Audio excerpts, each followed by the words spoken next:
les 6 premières fioles représentent la traversée intra-utérine pour l'humain. Ce qui veut dire, le reset, c'est vraiment l'équilibre corps, mental, esprit, ça on est d'accord.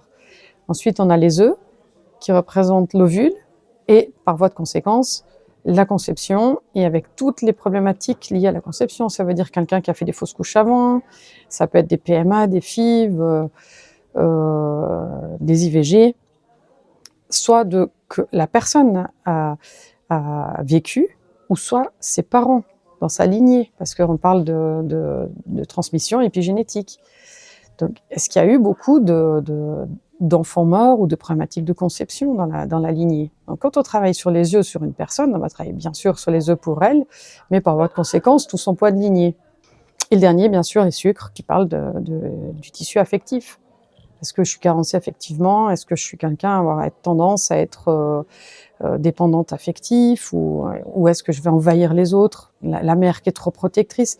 Et là, l'intérêt, c'est que les 6 premiers-là, on a le conditionnement de la personne, mais au travers de son épigénétique, par transmission du potentiel familial. Mais les 6 premières, c'est vraiment traversée intra-utérine. Et c'est vraiment là que tu as tous les conditionnements familiaux hérités que tu vas recevoir à travers le mélange de l'ADN de ton père et de ta mère, au moment où il y a la fameuse mitose pour faire la fabrication du fœtus. Tu as la transmission de ta lignée et qui va intégrer ton génome.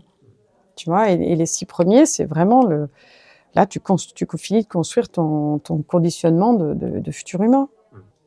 C'est là l'intérêt. TRM, c'est pas que les allergies. Hein. C'est trop réducteur si tu penses ça. À ce moment-là, on fait allergologue. Hein. Mais c'est intéressant parce qu'aujourd'hui, les allergologues me téléphonent quand même. Quand on a leurs patients qui m'appellent, qui parlent de ce qu'on a fait, l'allergologue me téléphone en disant truc machin est venu me trouver, effectivement il n'a plus d'allergie à ça, qu'est-ce que vous avez fait? Donc ça les interpelle quand même, hein, parce qu'ils voient l'effet. Donc du coup ils sont ravis parce qu'ils me disent que eux, à part les corticoïdes, malheureusement ils n'ont pas. Hein. Leur dire régime restrictif ou donner des médicaments, ils n'ont pas d'autres outils, ils ne connaissent pas. Donc c'est chouette. Hein. Après, on a peut-être plus d'ouverture en Suisse que sur la France par rapport à ça, au niveau du dialogue avec les médecins. Tu vois, mardi, là, je suis invitée à participer à une réunion de réseautage médecin-thérapeute. Donc ça, c'est génial. Et ça a été mis en route par une femme médecin quand même. Hein. Vous êtes en avance. On est en retard. Oui, mais ça devrait être évident parce qu'il y a des choses qu'ils ne comprennent pas. Et moi, je n'ai jamais dit de ne pas aller chez le médecin. Par contre, je ne dis pas ça. À mes clients, je ne leur dis pas vous n'allez pas chez le médecin. Non. Je leur dis juste voilà ce qu'on peut faire, ce qu'on peut mettre en commun et qu'est-ce qu'on peut travailler, mais dans le but que vous allez mieux.